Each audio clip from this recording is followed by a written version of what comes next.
The season ends, and this is where most players do this wrong. They either do too much too soon or they do nothing at all. What you do in the off season will determine what type of player you will be at the start of the season. But that doesn't mean grinding aimlessly, or most of the players' routine look chaotic all over the place with no plan in place.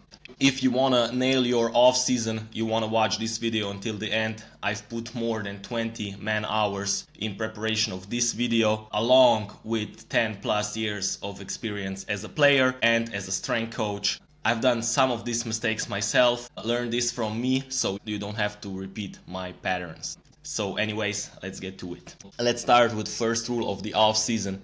Step away from basketball. So first off, you want to give your mind and your body mental and physical reset or recovery. Give yourself 2 or 3 full weeks with no basketball, no team practices, no putting shots up. Let your body and mind reset. This will mean your nervous system, your tendons, your joints.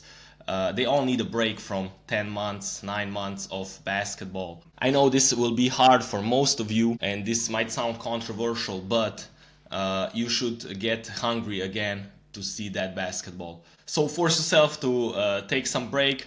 Rest is a part of your work, especially if you play the long season. So explore some other interests. Lay on the beach, play chess, go talk to girls, I don't know.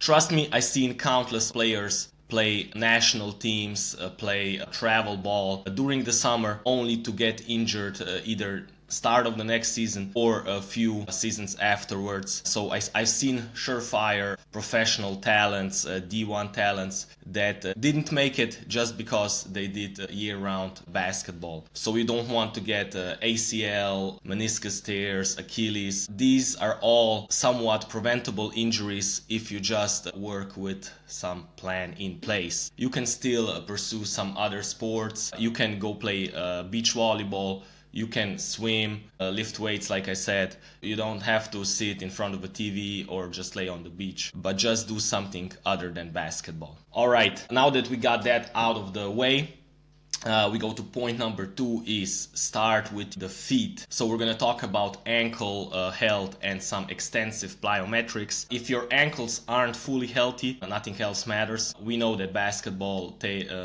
demands a lot of change of directions, a lot of deep ranges that can be hurtful for the ankle. So make sure your feet are well recovered. Well, how do we do that actually? We want to keep some low intensity plyometrics and footwork drills in your rotation throughout the year. So I know I said in the previous point that your body needs some rest, but we want to we don't want to go from like fully jumping down to doing nothing with our feet, and then in 2 months we go back on fully jumping, rim grabbing, dunking and all that other stuff. So what I do with my athletes is we want to keep some lower level plyometrics in the program, even if we don't play basketball, even if we're on holidays or on the road. What does that actually mean? That means just some 5 to 10 minutes daily jumping rope, line hops,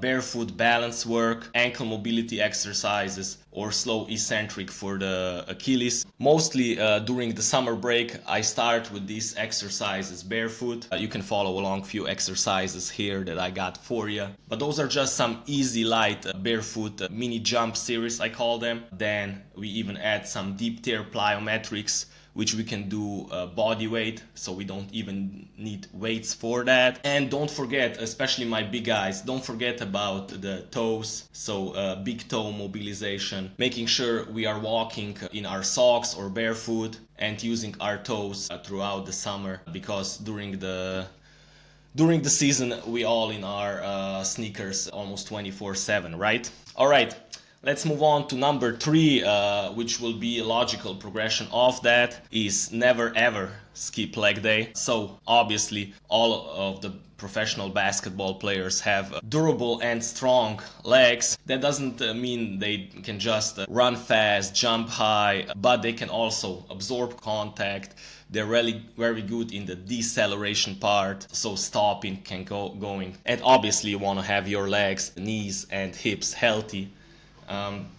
So I'm gonna show you guys how I do this in our baller off season with my athletes. We split our off season into 4 phases. So first phase is gonna be our foundation or our GPP, which means general preparation phase. That phase is, I like to describe it as like our 7 out of 10 phase, which means we're gonna do our movement patterns, basic movement patterns such as goblet squats, split squats, RDLs, and our extensive plyometrics. That's all gonna be around 3 sets of 10 reps with, like I said, 70% of our maximum weight. So this phase, we're gonna just build our foundation, build our tissue tolerance to get our legs back underneath us from the summer break, which will allow us to get back on the court better and healthy. Once we build that foundation, basketball players usually get back on the court in the next phase, which will be our strength development and eccentric phase. So I'm talking about building that strong posterior chain, which will be developed through trap bar deadlifts, hamstring curls, slider curls, Nordic curls. Then we're gonna build our world famous Bulgarian split squats. We got some heavy ass calf raises. And of course, we're not gonna stop jumping. Here we're gonna add some counter movement jumps, some pogos, also some lateral and change of direction stuff. But with this phase, this is basically our most important strength development phase, where we will build that slower, lowering. We're gonna feel the muscles the most, and it's pretty cool phase because you get to move big ass weights here. So usually this will be around 3 to 4 sets of 4 to 6, sometimes even 8 reps. And yeah, after 3 weeks, we're gonna move on to our power and rate of force development phase 3. Here we will do our explosive movements, which will be our sprinting, our jumping, our shuffling. In the weight room, we're gonna do weighted jumps, we're gonna do some trap bar high pulls, so our Olympic lift variations, even some sled pushes, med ball throws, band resisted accelerations. So we want to move fast in this phase. And then our 4th phase, which is usually already where the guys go to the basketball teams, will be our preseason training camp. So this is where you're gonna actually put this all together. You're gonna do mostly on-court drills, 3-on-3s, 5-on-5s, on-court conditioning, and that's basically it. Okay, we talked about weights enough. Now it's about point number 4. Ballers are made in the summer. So summer is a perfect time for your skill development. So you don't have any distractions, so no school, no team activities, no systems, no 5-on-5 playbook. So this is just you, basketball, and your bag. So this is a time where you can work on your shooting, first spot up technique, then off the catch, off the dribble. Here you can work on finishing moves with both hands, dribble moves and counter moves. And then we usually translate that into playing one-on-one with live defense, and lastly game-like situations. So our pick and roll situations are how can we handle contact, and we keep everything at the end game-like. So you can master your spot-up shots, you can master your stationary dribbles, but if you cannot put that into game situation, then it's not gonna translate that into live 5-on-5 game. So we use different constraints, we add live defense obviously, and we make every rep meaningful. So game-like speed, game-like situations. All right, you're gonna ask me now, what about upper body rock? I'm skinny, I'm 14, I need to bulk up. That's all fine and well, but my point number 5 is train like an athlete, not like a bodybuilder. So here you want to forget body part splits. We don't train on Monday back, on Tuesday chest, on Wednesday bicep, tricep, and so on. You're not training for the beach, you're training to dominate on the court, not in front of the mirror. So I had this situation a lot where like these skinny guys or the guys that just love to lift, especially upper body, would live throughout the summer, and then they would bulk up 5 kilos, 7 kilos, even 10 kilos, and then they step on the court and their knees start hurting. They cannot move as well. They're stronger like weight room wise, but they're not stronger on the court.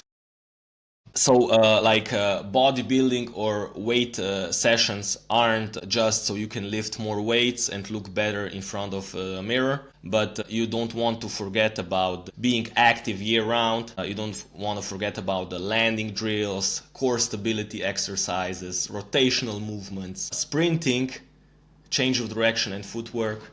So your lifts should transfer to what you are doing on the court. So if your weight room sessions don't make you move better, jump higher, or absorb contact, then you should scrap it. So what we do in the off season is usually either full body lifts 3 times a week, or we split that into 2 lower body sessions and 2 upper body sessions.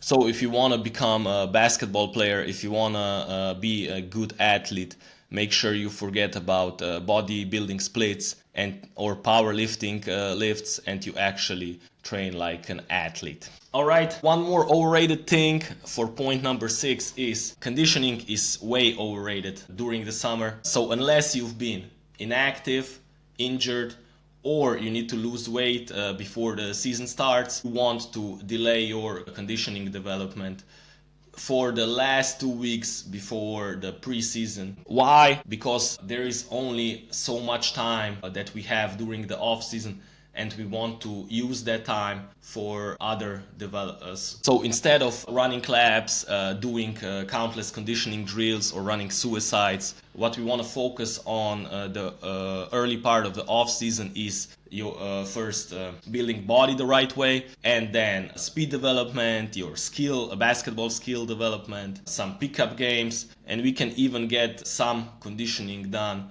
during skill drills under fatigue, during small-sided games, so your 2-on-2 or 3-on-3, and even 5-on-5. So the best way you're gonna get in shape for basketball is gonna be playing basketball, which is groundbreaking, right?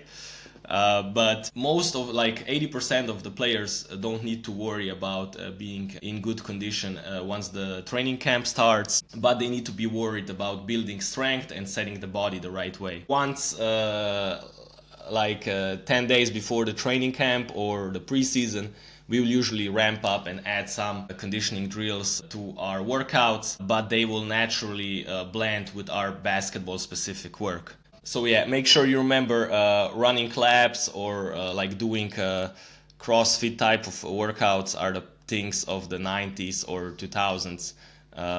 You really don't need to do all of that just to look cool or tire yourself. All right, we come to our last point. That's point number 7, which will blend all of this together. And this is our what I call baller mindset. So you need to be prepared to win. A true winner is prepared for the victory before it actually happens. This isn't just about confidence, it's about repetition. So it's knowing that you've done the work when no one was watching. You were in the gym, you visualized your games, you did all the work. Now you have to show that on the court. So I'm not talking just about confidence, but it's about repetition. True ballers know that they've done the work, they did their 200, 300 or 500 shots a day. They did all they could with lifting, with nutrition, with sleeping.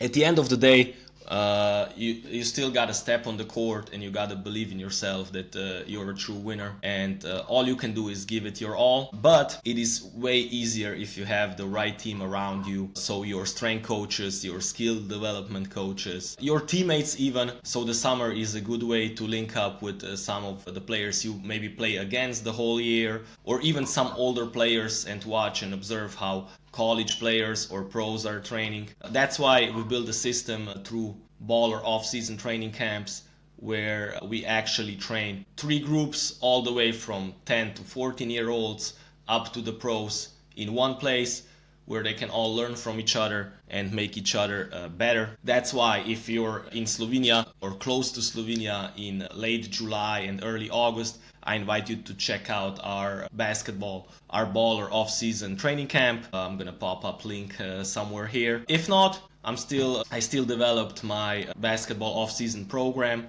which I will link up down below too. So make sure you check that out. Like always, appreciate your comments, appreciate the love. If you have any questions, pop them down below. And make sure, if you're a basketball player, apply this knowledge today. Make a plan. If you're a coach, pass this knowledge on or apply this knowledge to your basketball team. Thanks for watching, guys, and see you on the next one.